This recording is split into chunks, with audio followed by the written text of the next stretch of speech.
صباح الخير عليكم. اليوم راح نعطيلكم واحد الوصفة للكحة. الكحة اللي ما تروحش منك. اكتشفتها بالصدفة، كنت نستعمل في هذه الوصفة لشيء آخر، واكتشفتها أنها ساعدتني في الكحة بطريقة رائعة. نشوفوا معنا وش كاين في الوصفة هذه تتكون من بذور الكتان. ها هما بذور الكتان، مش حب رشاد، بذور الكتان نستعملوها. احنا نعرفوا بلي بذور الكتان فيه فوائد كبيرة. يحتوي بذور الكتان على كميات كبيرة من الزيوت. هذه الزيوت تساعد الصدر، يعني تساعد في التنفس، تساعد في الراحة. وقريت تاني عليه لقيته باللي يحتوي على كمية كبيرة من المغنيسيوم. المغنيسيوم هذا لو كان تلاحظوا انه كي نروحوا عند الطبيب ولا كي تكون عندك القلقة ولا تكون عندك شوية الستريس، يعطيلك المغنيسيوم، يقولك يساعدك ينقص لك في هذيك القلقة. ورانا نعرفوا باللي الكحة تعمل القلقة. يعني انت لما تكون عندك سؤال ولا راح تكون الكحة عندك زايدة، وراح تكون القلقة من الكحة هذه، وخاصة في الليل. وفيه تاني 40% من الزيت، يعني الزيت اللي يساعد على تسريح هذيك الجيوب في الصدر.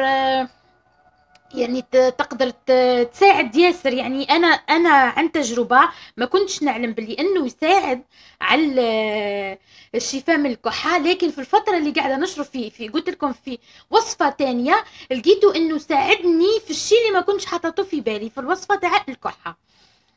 كيفاه الطريقه نعملها؟ هي اولا نشري كميه، يعني ماهوش غالي بذور الكتان. نشري كميه، رايحين نطحنها مليح كيما هكذا. نطحنها في مطحنة القهوة. راح تعمل لنا هذا الكمية. حطها في إناء زجاجي باش تساعدك تحافظ لك على المكونات تاعها مليح، والغلق يكون مليح. واش راح نعمل؟ راح نحط ملعقة كبيرة كيما هكذا في كأس، وراح نجيب ماء ساخن كيما نقولوا احنا هنا، ماء ساخن يغلي. راح نحطه على هذيك البذور الكتان. تحبي الكاس تكون يعني اكثر من هكا، تحبيه يكون هكذا، ما تحبيش تشربي ماء ياسر. لكن نعرفوا انه بذور الكتان تحتاج انك تشربي من وراها ماء كتير. كيما قلنا نحطوا الكأس هذا تاع بذور الكتان،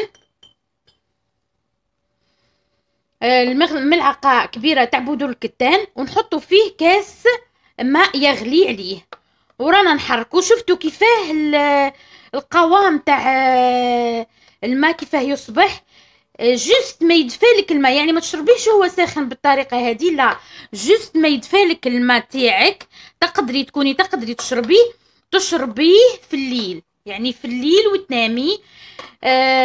رائع، صدقوني جربوا هذه الوصفة ورايحين تندهشوا من النتيجة. راح تريح لكم الصدر نتاعكم.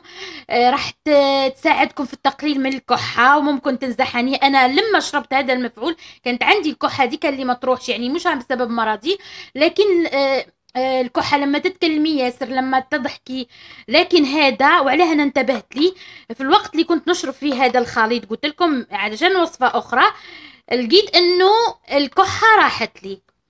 هاي هنا الوصفة هذه قلت لكم كيف هذا الخليط تستعمليه مرة في الليل.